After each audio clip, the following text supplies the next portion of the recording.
Hey everybody, Dan Quinn with Rapala VMC. Got a brand new product from VMC to show you called the gliding jig. Now this is a totally new concept. Some might call it a lure, some might call it a jig.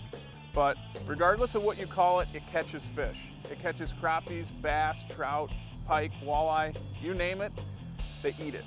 It's gonna be available in a willow blade as well as an Oklahoma blade in 1/8 and 3/16. Now each of these do something a little bit different. The willow blade is going to have a little bit of a tighter wobble, whereas the Oklahoma blade is going to have a much wider wobble.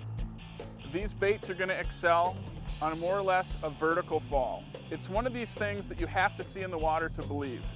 Now they can be fished alone, or they can be fished with a finesse soft plastic, like a straight tail worm or a small minnow style bait. It's going to have flash, it's going to have action from the tail. Now whether you want to imitate bugs and use those more buggy brownish colors, or you want to imitate baitfish, shad, bluegill, the chrome, silvers, and whites, we have that covered. We have both of these available in 7 different colors. You're going to be able to match the hatch, get the right color, the right plastic, and hold on tight. The new VMC gliding jig. This has been Dan Quinn with your Midwest Outdoors Tip of the Week. All right guys, if you're like me, you've got the same spots that you fish over and over.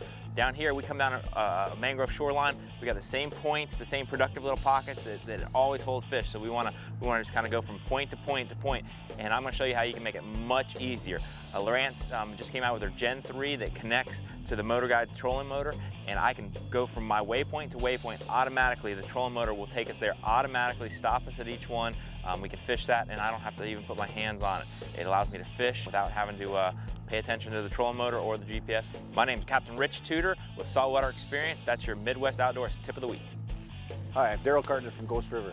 The tip of the week that I've got is always try and keep half of your pan full of hot fish and the other pan full of cold fish. You don't want to take everything out of the pan at once. The reason being is your temperature of your oil is going to go up and down. So always have some fish ready and some fish going in cold.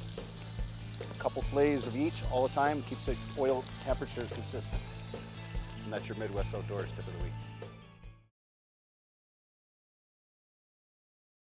As we count down 30 great moments in fishing, we go to Ted Williams, one of the greatest hitters in baseball history, war hero, and avid sports fisherman. Legendary broadcaster and angler Kurt Gowdy called Williams the greatest all-around fisherman I've ever seen. As a fly fisherman, Williams caught more than 1,000 bonefish, tarpon, and Atlantic salmon. Ted Williams, for your 2000 induction to the IGFA Fishing Hall of Fame, making you the only Major League Hall of Fame player to receive both honors, and as a man who fought for America's freedom, Midwest Outdoors salutes you.